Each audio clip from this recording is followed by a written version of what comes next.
Kita baca hikmah yang kelima ya.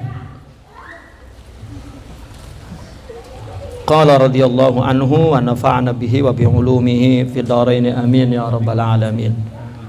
Wa qala al-imam in radadta al-umura kullaha ilaihi istarahta min munaza'atin katsirah. Beliau dalam mutiara kata yang kelima ini mengatakan, jika engkau kembalikan semua urusan itu, perkara itu kepada Allah, maka engkau akan mendapatkan ketentraman ya, kerehatan, kenyamanan dari berbagai pertikaian batin. Pertikaian apa saja?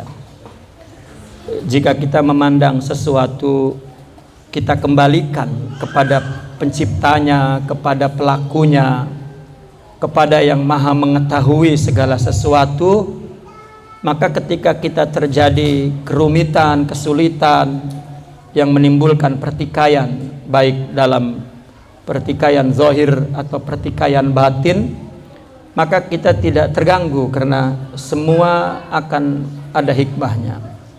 Dari hikmah ini barangkali orang-orang sufi tidak pernah memandang orang itu salah, karena salah atau dosa Allah ciptakan itu untuk diampunkan, untuk kembali. Maka tadi bab taubat itu kan kembali kepada Allah ya. Maka oleh karena itu ketika kita memandang seseorang melakukan kesalahan, itu ujian ya, bagi semua. Jangan kita bebankan kepada orang itu saja, bagi kita pun untuk tidak melakukan hal yang serupa. Dan itu peringatan Allah bagi kepada kita melalui kejadian orang lain. Dan mungkin orang tersebut ditakdirkan di situ agar taubat dan kemudian meningkat kepada yang lebih baik. Maka dalam nasihat-nasihat kerohanian, ketika kita melihat ada orang berbuat salah di satu hari, besok kita mesti melupakannya. Mungkin malam tadi dia sudah taubat dan Allah sudah menerimanya. Jadi kita mesti punya perhitungan yang luas, yang positif ya.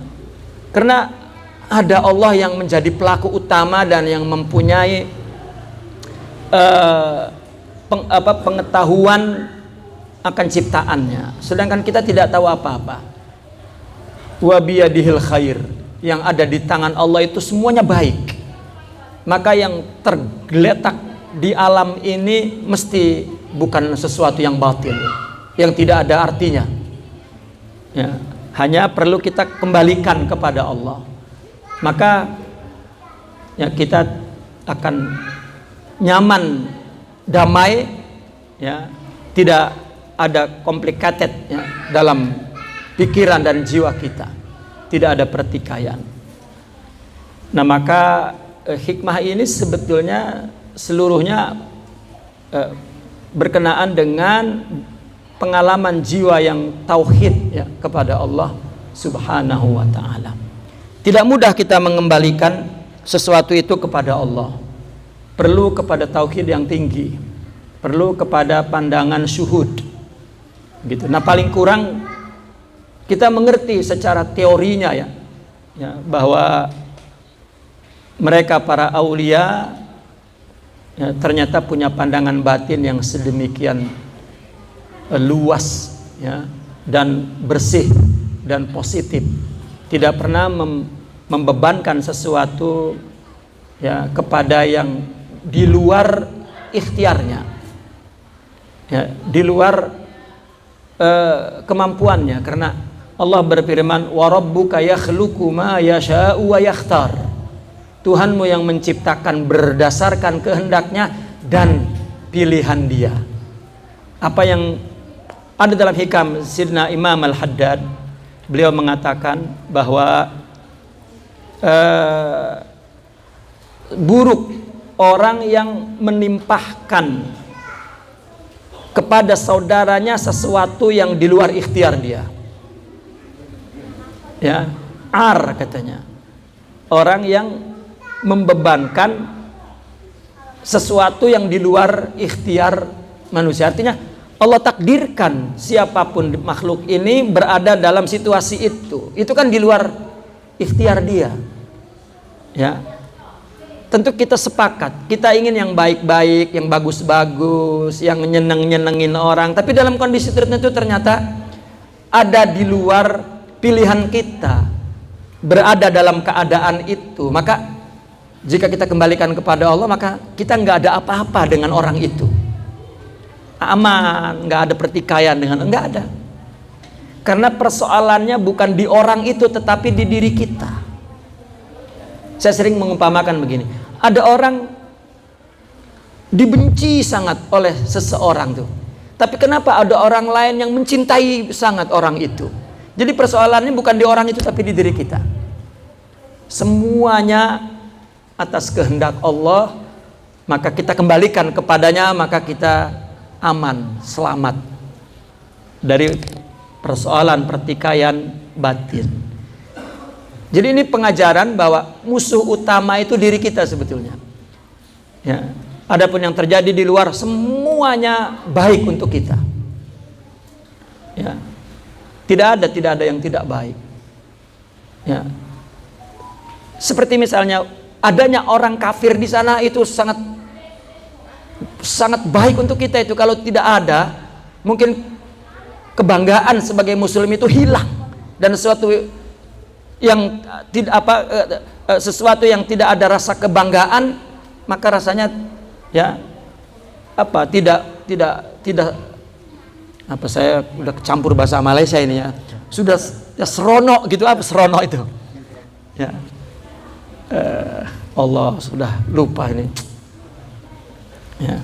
Anwar saja. Anwar. Soalnya istrinya kebanyakan di luar, jadi bahasanya kecampur ini. Ya. Ya, artinya indah. Gitu. Baik. Kemudian yang keenam, atayallah ta'ala kulluha hasanah. Fama wafaqa hawaka ja'altahu khaira. Wa ma khalafahu ja'altahu syarra. Qul kullun min indillah. Ya. Ini juga memperkuat hikam yang di atasnya. Atayallah, semua pemberian Allah itu baik. Ya. Ini perlu kita tegaskan betul ya, bahwa baik buruk itu hanya ada pada dua tempat. Dan itu sifatnya nisbi, relatif, bukan mutlak. Ya. Karena pencipta adalah Allah yang di tangannya baik, nggak ada yang buruk. Karena baik adalah ada, dan tidak ada itu bukan Tuhan. Maka Tuhan ada, maka cahaya ada, baik adalah identik, adalah Tuhan. Jadi kalau kita mengatakan tidak ada buruk, yaitu sesuatu yang hampa. Maka ketika Allah ciptakan yang disebut keburukan, itu hikmah mestinya. Maka baik buruk itu hanya ada pada dua tempat. Pertama, syariah. Karena ini hujah Allah, alasan Allah untuk memberi pahala dan memberi hukuman. Bagi umat Islam, kedua-duanya baik meskipun di neraka. Ya.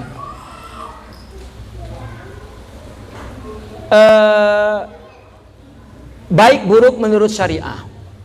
Allah mengatakan ini baik, ini buruk, ini baik, ini buruk adalah imtihan, ujian, syariah, ibtila. Yang kedua adalah menurut tabiat manusia. Apabila ini tidak cocok dengan keinginan dia, buruk. Kalau cocok, baik. Ya, padahal kedua-duanya baik secara hakikat. Adapun Allah menciptakan sesuatu, ini hakikat namanya, semuanya baik. Sekarang siapa yang menciptakan iblis? Kira-kira kehadiran iblis di dunia ini baik atau buruk? Ya. Ya, baik. Kalau tanpa iblis kita tidak tinggi tuh kedudukannya di sisi Allah tuh. Kita jangan ngurusin iblis. Ya. Kenapa Allah menciptakan iblis? La yus'al amma yaf'al. Ya, itu sudah ditutup oleh Allah, jangan ditanya perbuatan Allah. huwa fa'alu lima yurid. Allah yang hanya dapat melakukan apa yang dia kehendaki. Jadi nafsu dalam diri kita sebetulnya tidak buruk, tapi ketika ditimbang oleh syariah baru menjadi buruk. Apabila melakukan kebaikan untuk diri kita itu dinilai oleh syariah buruk, padahal hakikatnya tidak buruk. Ya, ini ujian. Ya, agar taat kepada Allah itu murni dalam kondisi apapun. Begitu. Ya, maka dikatakan nafsu itu musuh yang perlu kita kalahkan, bukan buruk. Ya, bukan perlu kita caci maki, kita enyahkan, tidak. Tapi dalam istilah musabaqah, kompetitif, kalah dan menang itu musuh. Seperti di Al-Quran Allah mengatakan bahwasanya istri dan anak itu musuh. Itu bukan buruk. Ini kompetisi mengalahkan ruhiyah atas emosional, atas kepentingan-kepentingan yang temeh remeh untuk kepentingan yang mulia. Kita mesti menang. Ya, ini laki-laki selalu kalah dengan emosional perempuan. Ini kan kalah dengan musuh namanya, berada dalam pelukan musuh. Ya, itu berada dalam pelukan musuh itu namanya. Kehidupan hanya masalah-masalah emosional saja, bukan nilai spiritual yang luhur dan tinggi untuk kepentingan agama, ya, bangsa, negara, gitu. Ya, maka anugerah Allah apapun baik. Gitu. Nah, oleh karena itu, buruk itu apabila sesuatu yang sesuai dengan hawa nafsumu, engkaulah yang menjadikan, yang menganggap pemberian itu jadi baik. Kalau cocok kepada diri kita, baik. Kalau nggak cocok, buruk. Jadi baik buruk itu adalah pada karakter kita. Ya, pada karakter kita. Kenapa tadi orang kita anggap buruk? Karena dia nggak sesuai dengan kita. Padahal ada orang yang mencintainya karena sesuai dengan dia. Jadi baik buruk persoalan emosional kita itu. Maka pandangan itu mesti positif karena datangnya hanya dari yang Maha Tunggal, Allah. Ya.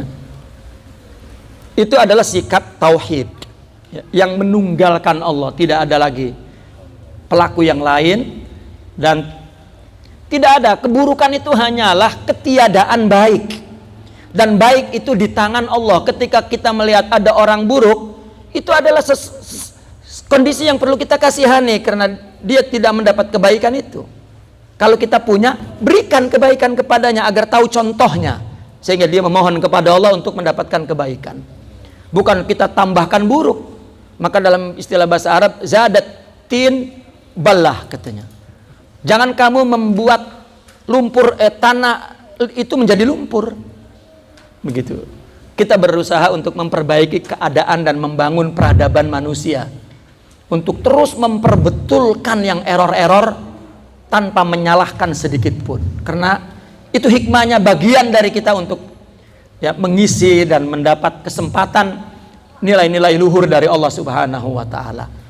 Jadi berpikir positif karena dia menyaksikan Allah Subhanahu wa taala. Ada ungkapan begini, jika orang ilmunya luas, ini dalam persoalan perbedaan pendapat. Jika orang ilmunya luas, dia akan melihat sisi kebenaran dari kesalahan orang itu. Pantas dia berpendapat begini karena alasannya ini, kan dia membenarkan kesalahan itu sehingga dia tidak melihat satu kesalahan yang fatal. Nah, di situ ada bagian dia untuk merubah mindset itu sehingga menjadi yang lebih tepat. Dan itu kesempatan kita untuk mendapatkan nilai-nilai luhur di sisi Allah. Jadi orang kaya kalau nggak ada orang miskin nggak dapat pahala. Orang alim kalau nggak ada orang bodoh nggak dapat pahala. Maka biarkan orang bodoh supaya pahala kita banyak tuh. Ya, tapi tidak boleh berpikir begitu. Biarkan orang berdosa agar kita terus mendapat pahala dari dakwah ini. Jangan dibenci mereka, ada kehendak yang maha luhur dari semua itu. Ya. Jadi itu yang apapun yang Allah berikan itu baik. Tadi, jika orang ilmunya luas, maka dia melihat sisi kebenaran itu dari kesalahan orang. Tetapi ada orang yang makrifat kepada Allah, Jika orang makrifat kepada Allah, dia tidak melihat ada kesalahan. Bagaimana Allah melakukan kesalahan?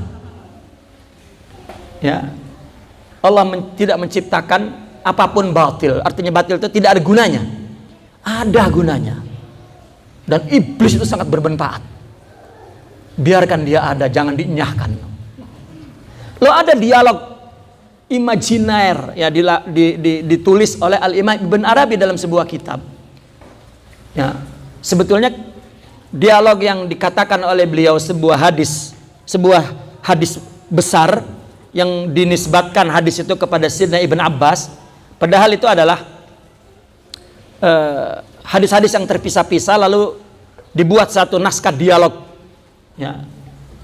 Tapi ini bukan dialog imajiner juga, bukan imajinasi dia, tetapi naskahnya itu adalah hasil imajinasi dari kumpulan hadis-hadis. Rasulullah dialog kepada iblis. Ketika itu Rasulullah berada di rumah seorang sahabat. Lalu datang seseorang yang mengetuk pintu keras-keras. Orang mulai marah karena tidak sopan ada Rasulullah di dalam, mengetuk pintu keras, mengganggu situasi majelis itu. Kata Rasulullah, jangan dimarahi. Ada yang datang diperintah oleh Allah, yaitu iblis. Disuruh persilakan masuk. Maka masuk, duduk di depan Rasulullah. Ya, Rasulullah bertanya, apa gerangan engkau wahai iblis? Aku minta izin kepada Allah untuk bertemu engkau, karena seluruh makhluk ingin melihat dan bertemu dengan engkau. Aku pun ingin mendapat kesempatan itu. Tetapi Allah mengambil janji dariku untuk menjawab dengan jujur segala pertanyaan Rasulullah. Kalau engkau berpikir untuk dusta, Allah akan menghancurkan aku menjadi debu yang puing-puing yang berserakan. Maka jika engkau ingin bertanya wahai Muhammad, kata beliau, iblis ya, kata iblis, ya, silakan tanya, aku akan jawab dengan betul. Maka Rasulullah bertanya, siapakah orang yang engkau benci wahai iblis? Iblis menjawab, anta. Jujur kan? Ya. Jadi kan jelas dari sisi ini bahwa ada permusuhan yang Allah ciptakan untuk menang dan kalah. Jadi jangan menghina iblis. Ya, dia sudah rojim, itu hak Allah. Ya. Kita berpandangan positif, berkompetisi dengan iblis untuk menang dan kalah. Ya. Lalu ditanya banyak pertanyaan, itu yang terakhir kata Nabi begini, wahai iblis, jika aku ingin menolongmu nanti kelak di akhirat di hadapan Tuhan agar engkau selamat dari siksanya, tapi satu syaratnya, akui aku Rasulullah. Ini kan bijak sekali kan Rasulullah itu ya dialognya. Kata iblis, oh tidak. Coba, ini kan dialog imajiner, sebetulnya tidak ada pernyataan itu, tetapi hakikat iblis itu oleh Imam Ibn Arabi dibuat satu naskah dialog. Tidak wahai Muhammad, katanya, Allah sudah menakdirkan engkau pimpinan kebaikan dan aku pimpinan keburukan. Kan terang tuh. Artinya pelajaran dari naskah ini bahwa apapun yang datang dari Allah itu positif dan baik. Kitalah yang menjadikan itu jadi buruk. Ya. Ya. Kemudian selanjutnya apa? Wa ma khalafahu ja'altahu syarra. Jika tidak sesuai dengan hawa nafsu kita, Anda yang menjadikan itu buruk. Maka ada hikmah lain dari Imam Ibn Atta. Musibah jika engkau sambut dengan hawa nafsu, maka jadi musibah jika engkau sambut dengan rohani, itu menjadi anugerah. Anugerah jika engkau sambut dengan hawa nafsu, itu menjadi musibah. Tetapi anugerah jika engkau sambut musibah jika engkau sambut dengan rohani, itu menjadi anugerah. Anugerah jika engkau sambut dengan hawa nafsu, itu menjadi musibah. Apapun yang Allah berikan yang kita sebut anugerah, tapi untuk menjadi fasilitas hawa nafsu, itu menjadi musibah bagi kita. Anugerah-anugerah itu, ilmu boleh jadi musibah, kedudukan sebagai ulama boleh jadi musibah kalau hanya untuk memenuhi hawa nafsu. Begitu juga musibah kalau kita terima dengan kerohanian, semuanya anugerah. Maka kita hidup dengan hawa nafsu atau rohani. Hawa ini tabiat manusia, disitulah ada baik buruk. Tetapi apa yang datang dari Allah dan dipandang oleh rohani, semuanya baik, semuanya positif. Karena kerohanian adalah seperti tadi dikatakan, rumah Allah, dan semua yang dari Allah adalah baik. Maka katakanlah kullun min indillah, semuanya dari sisi Allah. Ayat ini ada pernyataan sebelum ayat itu, jika buruk itu darimu, jika baik dari Allah. Betul. Kalau Allah belum datangkan kebaikan, namanya buruk, dan buruk itu adalah ketiadaan baik, dan engkau adalah ketiadaan. Ya. Tetapi ketiadaan itu ciptaan, dan baik karena Allah yang menciptakan. Mesti ada hikmahnya. Dan keburukan itu ketiadaan, dan itu Allah ciptakan. Kalau itu ciptaan, maka itu hasanah, karena itu anugerah Allah subhanahu wa ta'ala. Baiklah, saya kira itu saja dulu pelajaran kita pada bulan ini. Insya Allah kita sambung yang ke-7 ya di bulan mendatang. Naqifuna walhamdulillah. Al-Fatihah.